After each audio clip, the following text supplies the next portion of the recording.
नमस्कार दोस्तों, आपके अपने फेवरेट यूट्यूब चैनल पर आपका स्वागत है। मैं सुरेश कुमार एक बार फिर से आपके साथ। दोस्तों, आज तीनों पारियों में जो पेपर आया था वर्कशॉप साइंस व इम्प्लॉयमेंट स्किल दोनों के लगभग 40 क्वेश्चन है, तो इनका पूरा एनालिसिस करेंगे और वीडियो में लास्ट तक जरूर बने रहना और अपना मिलान करना कि आपके कितने क्वेश्चन राइट है, कितने क्वेश्चन रॉन्ग है।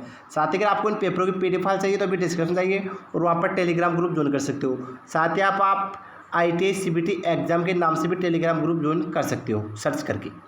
इसके अलावा अब काफ़ी बच्चों के कमेंट आ रहे हैं कि सर आप इसी एक ही पेपर का बार बार एनालिसिस क्यों करें, क्योंकि दोस्तों मैं 2 या 3 रोज से एक बार जरूर इस पेपर का एनालिसिस कराता हूं।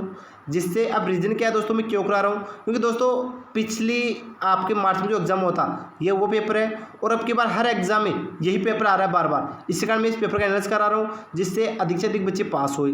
साथ ही दोस्तों अब बच्चों के मैंने सर अब आप एक ही पेपर, दोस्तों देखो मैं दूसरा पेपर करा दूंगा लेकिन फिर आपका एग्जाम में दूसरे क्वेश्चन आएंगे, फिर आप ही कहेंगे सर आपने बताया था क्या आ गया क्या। इसी कारण मैं ये पेपर कराऊँ।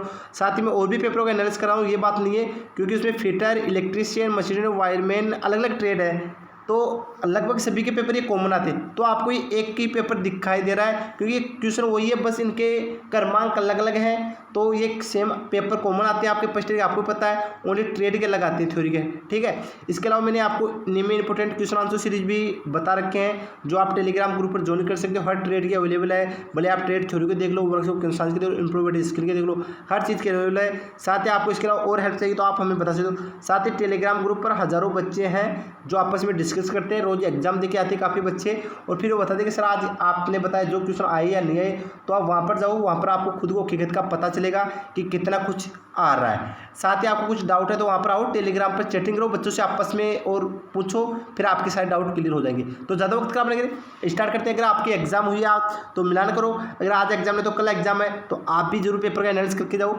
जिससे आपको अधिक से अधिक हेल्प मिले। साथ दोस्तों अगर आप चैनल को पहली बार विजिट करते हो सब्सक्राइब जरूर करना, तब बेल आइकन को प्रेस करना जिससे आपको अगली क्लास नोटिफिकेशन मिल जाएगा, ठीक है। तो पहला क्वेश्चन आया था दोस्तों, गति का सूत्र क्या है। दोस्तों गति का सूत्र होता है तय की गई दूरी बटा समय। अगला क्वेश्चन है दोस्तों, मैट्रिक सिस्टम में 1 हॉर्स पावर में कितने वाट होते हैं। दोस्तों वो होते हैं आपके 735.5 वाट, यानी बी राइट आंसर।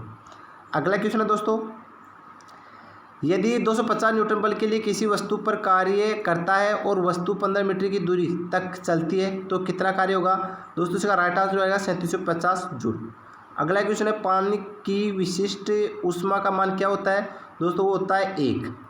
अगला क्वेश्चन है दोस्तों, 1 ग्राम पानी का 1 डिग्री सेंटीग्रेड बढ़ाने के लिए आवश्यक ऊष्मा की मात्रा को क्या कहते हैं। दोस्तों उसे कैलोरी कहते हैं।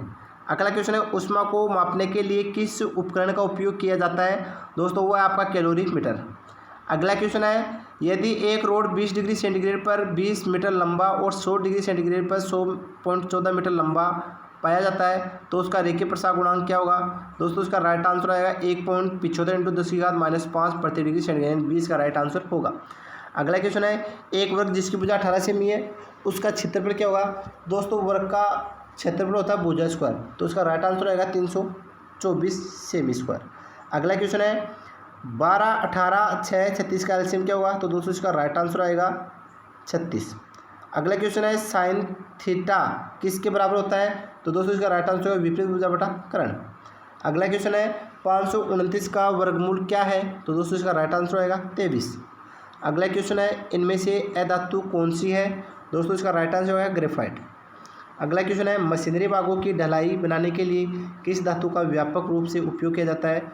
तो ये आपका दूसरा डलवा लोहा। अगला क्वेश्चन है, इनमें से किस धातु में प्रमुख सामग्री के रूप में लोहा होता है।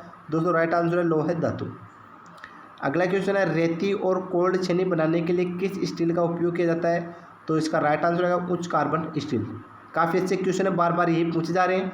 अगला है, यदि ठोस का घनत्व 19.5 प्रति डिग्री सेमी क्यूब है तो ठोस विशिष्ट का गुरुत्व कितना होगा।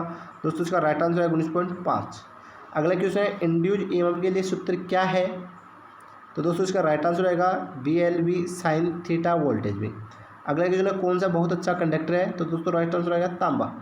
अगला क्वेश्चन है, कितने पावर की आवश्यकता होगी अगर धारा का मान 0.455 एम्पियर, आर यानी प्रतिरोध आपका 484 ओम, तो पी ज्ञात करो। दोस्तों इसका राइट आंसर आएगा आपका सी यानी 100.2 वाट। अगला क्वेश्चन है दोस्तों, एक साधारण मशीन के वेग अनुपात में यांत्रिक लाभ का अनुपात क्या है। तो दोस्तों इसका राइट आंसर आएगा एफिशिएंसी। अब आपके एम्प्लॉयबिलिटी स्किल के क्वेश्चन चालू हो रहे हैं, ये जरूर मिलान करना। और पहला क्वेश्चन होता है एक रिज्यूम होना चाहिए, तो छोटा और सिटी के लिए ए राइट आंसर है। बी है कोऑर्डिनेट नंबर कौन सा है दोस्तों, आपका 1 2 3 4 5 6 7 8 9 10 तक आपके कोऑर्डिनेट नंबर है, ये दूसरी गिनती है, तो ये कोऑर्डिनेट नंबर, तो राइट आंसर क्या आएगा ए। अगला निम्न स्तरीय की भाषा को खालिस्तान कहते हैं दोस्तों, इसमें मशीनी भाषा की, राइट आंसर सी। अगला है किसी कार्य में किए जाने वाले कर्तव्यों और जिम्मेदारियों का लिखित विवरण खालिस्तान कहा जाता है, तो राइट आंसर आएगा नौकरी का विवरण। अगला क्वेश्चन है कंप्यूटर प्रणाली में खालिस्तान होते हैं दोस्तों, इसमें हार्डवेयर तथा सॉफ्टवेयर होते हैं। अगला क्वेश्चन है एक ईमेल में आप प्राप्तकर्ता का ईमेल एड्रेस कहाँ से जोड़ेंगे जिसे आप ईमेल की कॉपी भेजना चाहेंगे, दोस्तों राइट आंसर आएगा सीसी। अगला है सीपीयू से तात्पर्य है, तो दोस्तों ये कहते हैं central processing unit, B right answer. अगला क्वेश्चन है एक्सेल में किसी रो और कॉलम में इंटरसेक्शन को खालिस्तान कहा जाता है, तो राइट आंसर है दोस्तों सेल। अगला क्वेश्चन आनंद प्राप्त करने के लिए केवल गाने सुनना खालिस्तान के अंतर्गत आते हैं, तो दोस्तों राइट आंसर आएगा प्रश्नात्मक लिसनिंग। अगला क्वेश्चन मानव प्रयासों में सही और गलत के अध्ययन को खालिस्तान कहा जाता है, तो राइट आंसर आएगा एथिक्स। अगला क्वेश्चन है एक व्यक्ति जो व्यवसाय की शुरुआत से जुड़ा है उसे खालिस्तान कहा जाता है, तो यह है उद्यमी। अगला है कौन सा एक वेब आधारित लेखांकन है, दोस्तों इसका राइट आंसर आएगा टेली। अगला क्वेश्चन है माल के उत्पादन में लगे उद्यमों को खालिस्तान के नाम से जाना जाता है, दोस्तों राइट आंसर आएगा विनिर्माण उद्यम। अगला क्वेश्चन है कम उत्पादन से खालिस्तान होगा, तो दोस्तों राइट आंसर आएगा प्रति व्यक्ति जीडीपी में कमी। अगला क्वेश्चन है एक आदमी प्रेरित खतरों में से कौन सा है, तो दोस्तों इसका राइट आंसर आएगा भूस्खलन। अगला क्वेश्चन है उनके पर्यावरण के संबंध में जीवित चीज़ों के अध्ययन को कहा जाता है, राइट आंसर आएगा दोस्तों परिस्थितिकी। अगला क्वेश्चन है नए उपयोगी उत्पादों में छोड़ी गई सामग्री की पुनः आपूर्ति को खालिस्तान कहा जाता है, दोस्तों राइट आंसर आएगा सामग्री का पुनर्चक्रण। अगला क्वेश्चन है ILO का विस्तार क्या है, दोस्तों राइट आंसर आएगा ए। अगला क्वेश्चन दोस्तों फिश बोर्ड चार्ट को खालिस्तान भी कहा जाता है, दोस्तों राइट आंसर आएगा कार्बन प्रभाव आरेख। लास्ट क्वेश्चन है दोस्तों KAIZN का अर्थ क्या है, तो दोस्तों इसका राइट आंसर आएगा निरंतर सुधार। तो दोस्तों ये था आपका एम्प्लॉयबिलिटी स्किल। अगर वीडियो अच्छा लगा तो इसको लाइक जरूर करो और अपने दोस्तों के साथ शेयर करो। तो थैंक यू दोस्तों, आज के लिए बस इतना।